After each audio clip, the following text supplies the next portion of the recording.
Today we are going to continue looking at the mercy of God and how He helps us. And today we are looking at delivered by mercy or deliverance by mercy.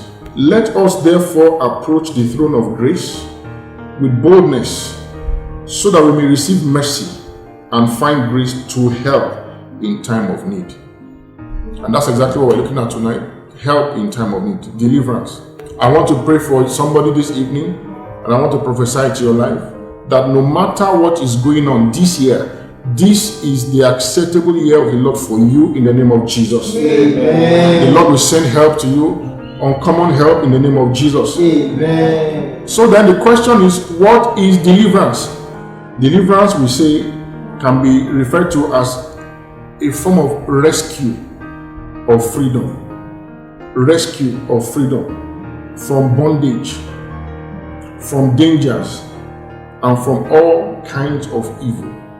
It is experientially establishing the victory of Christ and the authority of Christ over the devil, over his demons, and over all powers of darkness concerning our life. Praise the Lord.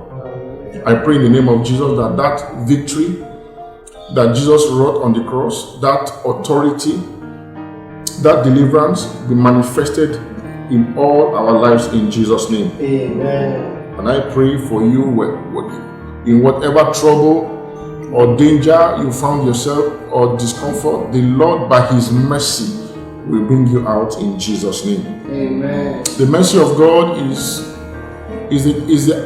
a manifestation of His compassion, whereby He just helps us even when we don't deserve it. This is one of the things that deliverance also helps us to do.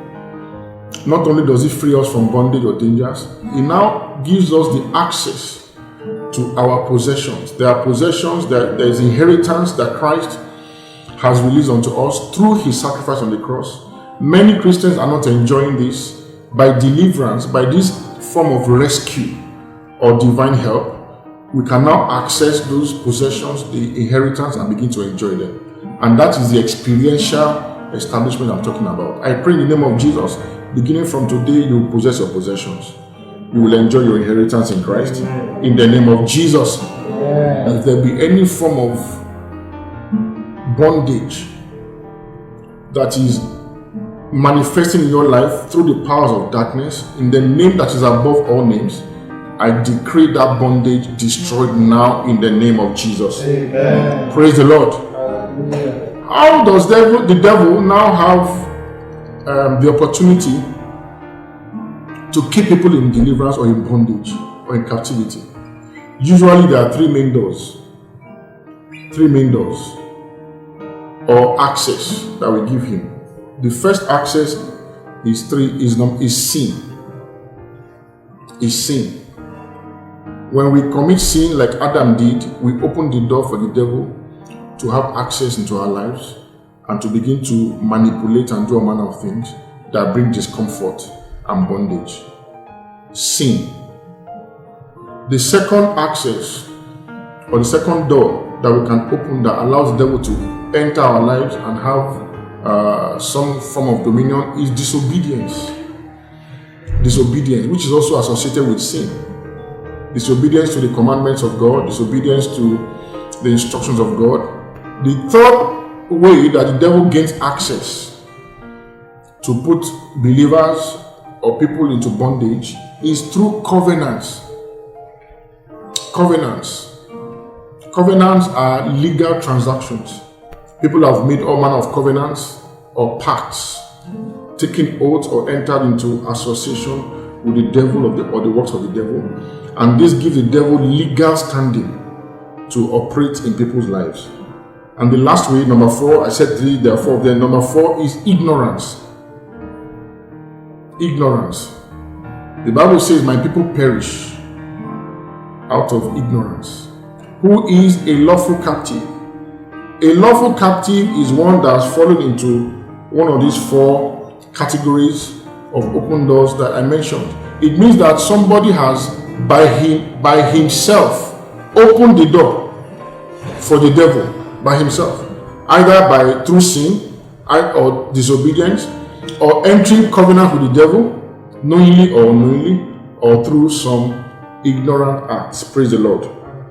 When a person has done something that makes him deserve to be in captivity, then he's a lawful captive.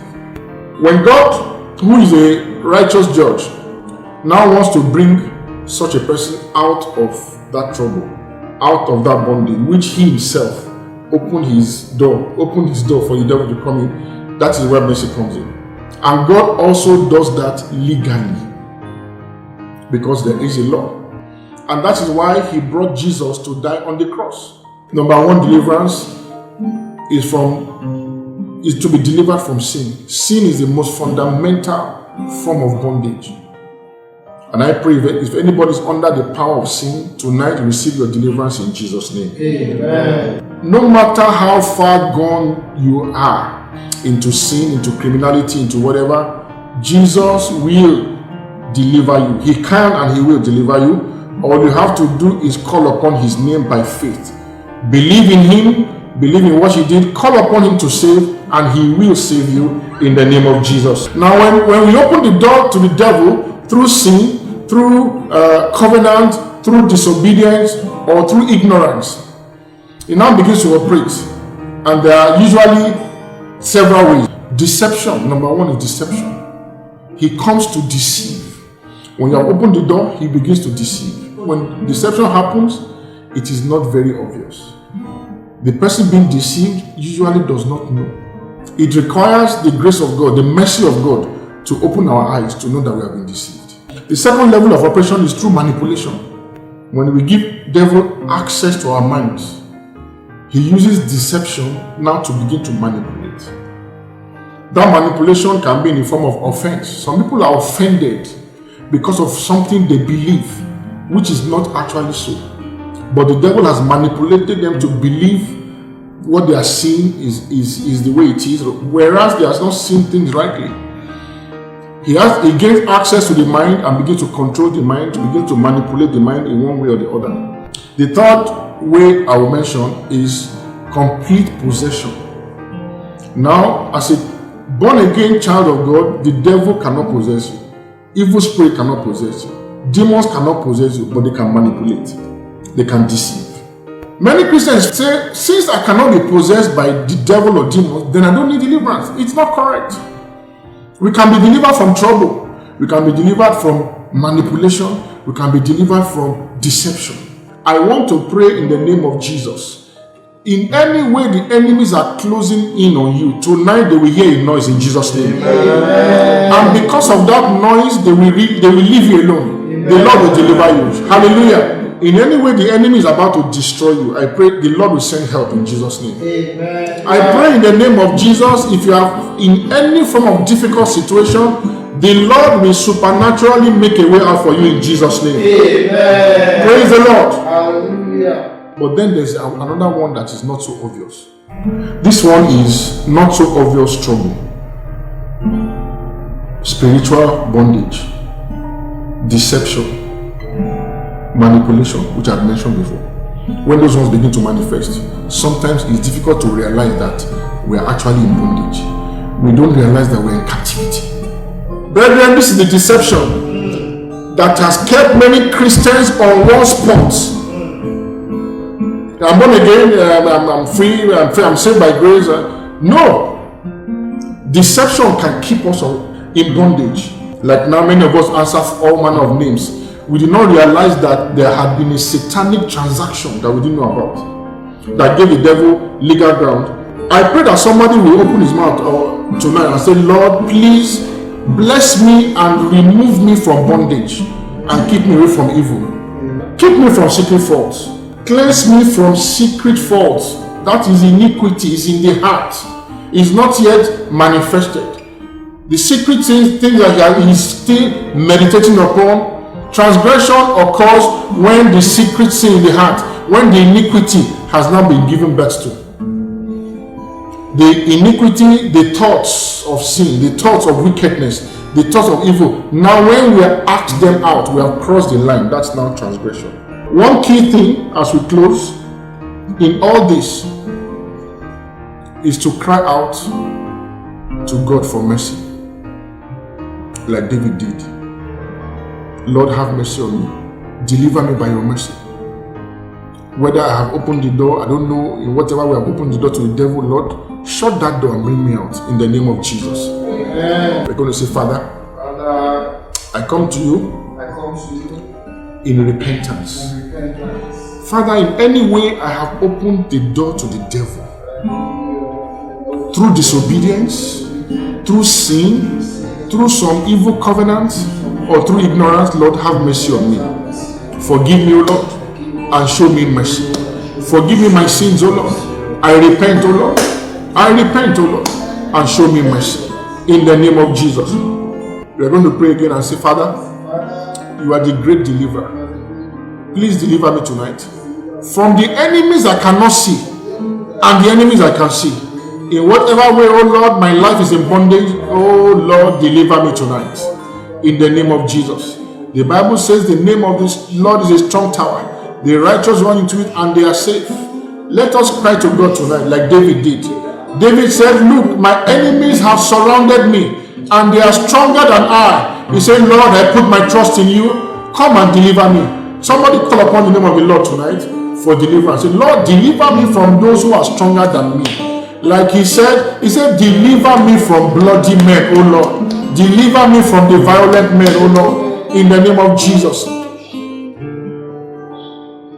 In Jesus' name we pray. Amen. Another prayer we're going to pray. Father, every hidden enemy in my life, every secret sin, every iniquity in me that gives the devil a legal standing, Father, open my eyes in the name of Jesus. Open my eyes and deliver me. In every way I have been deceived, Lord, every deception operating in my life, open my eyes to see tonight, oh Lord. Open my eyes of understanding, Lord. Deliver me from the deception of the devil. Lord, every manipulation going on in my life, bring it to an end tonight. I refuse to be manipulated. I reject manipulation in the name of Jesus. In Jesus' name we pray. Amen. Now the last prayer is for those people. If you are listening to me and you are not confident, you are not sure that you are a born again child of God, you are not sure that you are in Christ and Christ in you, you are not sure that you are one with Christ, you are not sure that if Jesus should come today, you are in a position to go with him as a saint. Now you are going to pray this prayer after me. The Bible says that with our heart we believe and with our mouth we confess unto salvation. So you're going to pray after me and say, Lord Jesus, I thank you for the sacrifice you paid on the cross of Calvary, where you paid for my sins. By the blood you shed, I come to you tonight and I surrender myself wholeheartedly to you, spirit, soul, and body. I accept you to be my Lord and my Savior. In every way I've sinned against you, please forgive me. In the name of Jesus. Now you are going to pray and say, in any way I have been possessed by any evil spirit, Lord, deliver me tonight. In the name of Jesus. Pray that prayer. And by faith, you are already a child of God. Once you believe in your heart that Jesus is Lord, and you have confessed and you have accepted it, you are a child of God. Praise the Lord.